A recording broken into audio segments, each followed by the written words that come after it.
ज्या ठिकाणी अनाथ आश्रम गोपाल भैया हम जो खोल रहे त्याच्यामध्ये तुम्हाला सांगतो एसी अनाथ आश्रम, ज्या पद्धतीने घरी तुम्हाला सांगतो आपण आई वडिलांना ठेवतो त्या पद्धतीचे त्या आई वडिलांची सोय त्या ठिकाणी झाली पाहिजे।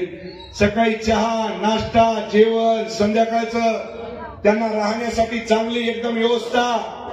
ही काय व्यापारी बांधव, ही काय तुम्हाला सांगतो केंद्र सरकार का महाराष्ट्र सरकारकडून पैसे आम्ही घेणार नाही। हे जे काय माझ्या मायबापाला पैसे लागणार आहेत हेच त्यांचं लेकरू संतोष बांगर खिशातून त्यांचा सगळा देखभाल केल्याशिवाय राहणार आणि जास्त दिवस नाहीत। मी तर तुम्हाला सांगतो हे जे आपण सगळं म्हणतो ना देव आहे भगवान आहे अल्लाह आहे सब कुछ आहे हे सगळे आहे, पण याच्यावरही जर सगळ्यात मोठं कोणी जर असेल तर ते मला वाटतंय आपल्या आई वडिलाशिवाय दुसरं कोणीच नाही ध्यानात ठेवा। ज्यांनी ज्यांनी प्रामाणिकपणे आई वडिलांची सेवा केली ना त्याला आयुष्यामध्ये काहीच कमी पडत नाही ध्यानात ठेवा, काहीच कमी पडत नाही। आणि या ठिकाणी तर मी तुमच्या बांधवाला सगळ्यांना शब्द देतोय की हे तर तुम्हाला सांगतो महाराज तुम्हालाही कल्पना आहे संतोष बांगर काम करायला कसं आहे, इमानदारीने तुम्हाला सांगतो हातही जोडतो पायही पडतो लोटांगणही घालतो दादा बापू सगळं काही म्हणतो ध्यानात ठेवा कामासाठी, अलग लक्षात। जर कोणी काम चुकारपणा करत असेल तर थोडस तुम्हाला सांगतो त्याला दाटवूनही बोलतो, त्याच्यापेक्षाही जास्त जर कोणी ऐकत नसेल तर तुम्हाला सांगतो त्याच्याही पेक्षा जास्त बोलतो आणि त्याच्याही पेक्षा जास्त काही ऐकत नसतील महाराज तर आमचा महाराजही काही कमी नाही बापू ध्यानात ठेवा, अलग लक्षात। महाराजाचे मंत्र आमच्या कानामध्ये हे महाराजांना सांगितलेले आहे की ध्यानात ठेवा जर कोणी आपल्या आई बहिणीकडे वाकडी नजर करत असेल तर तुम्हाला सांगतो जशाला तसं उत्तर देण्याचं काम संत मंडळीनं सुद्धा केलंच पाहिजेत मित्र, ध्यानात ठेवा केलंच पाहिजे।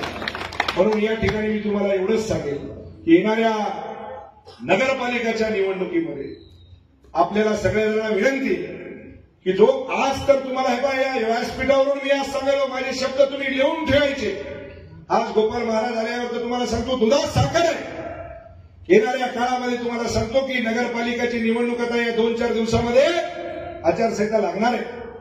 मला तरी वाटतंय की कालपासूनच आचारसंहिता लागली आपल्या हिंगोली 17 वार्डामध्ये पेट्रोलिंगच्या ड्युट्या लागल्या किती।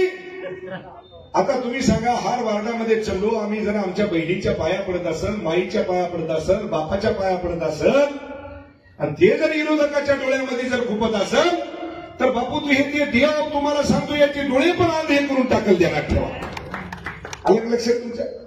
देवाचं सोपं काम आहे का? आता आम्ही त्या ठिकाणी चाललो पाया पडायलो आणि तुम्हाला जर ते खपत नसेल तर किती अवघड आहे। अरे 17 प्रभागामध्ये आमचे उमेदवार फिट झाले, एका प्रभागामध्ये आमच्याकडे 5-5, 6-6 उमेदवार आहेत आणि विरोधी पक्षवाल्याला मला सांगायचं आहे हे घ्या जरा मीडियावाले मी जे सांगायलो ते आमच्याकडे 17 प्रभागामध्ये एका प्रभागामध्ये 5-5, 6-6, 7-7 उमेदवार आहेत। किती? 7-7। मला विरोधकाला सांगायचं आहे की 2-4 वार्ड जर सोडले बाकीच्या 13 वार्डात तुमच्याकडे भोपळा आहे भोपळा। इमानदारीने सांगायला मी खोटं बोलणार नाही तुम्हाला। काँग्रेसची तीच परिस्थिती, ती तुतारीची तीच परिस्थिती आणि त्या बाकीच्या दोघांची तीच परिस्थिती, अलग लक्षात तुमच्या। हुशार आहेत तुम्ही, तुम्हाला सांगायची आवश्यकता नाही, हुशार आहेत का नाही?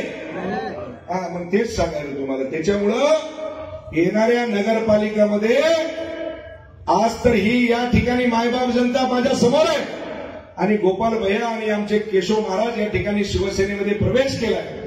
मला तरी असं वाटतं की दुनियाची ताकद शिवसेनेचा भगवा ध्वजा फडकवल्याशिवाय राहणार